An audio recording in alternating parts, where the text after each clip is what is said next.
Whitening, brightening, keep skin stay hydrated, moisturize throughout the day. Rose water smoothing gel 1 tablespoon. Perfect ito gamitin para sa all skin type, mas minimaintain ang lack of moisture. Niacinamide, naglalaman na rin ito kaya maganda ang benefits para sa balat natin. Bukod pa dyan, nagbibigay brightens, even out skin tone, pantay na kulay para sa balat. Kasama na rin ng sunflower oil, 1 teaspoon lamang po ang aking nilagay.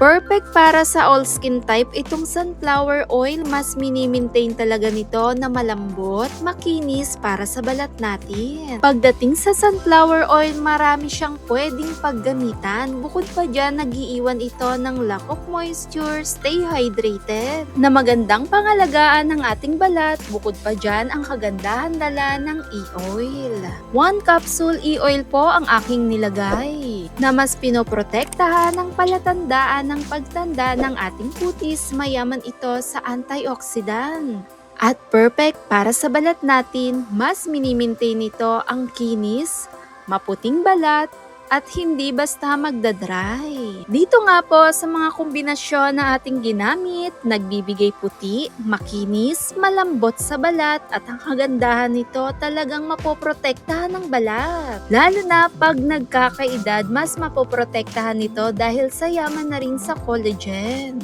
Na hindi basta magdadry, makinis, sobrang perfect itong gamitin, magbigay moisturize para sa kutis natin. Habang nagkakaedad, hindi maiiwasan, nandyan na yung fine lines, wrinkles, kulubot. Perfect ito pang everyday natin, na siyang nagmo-moisturize throughout the day. Perfect gamitin na mas mapoprotektahan ng balat at makukontrol din ito ang pagka-oily skin. Follow, subscribe for more tips.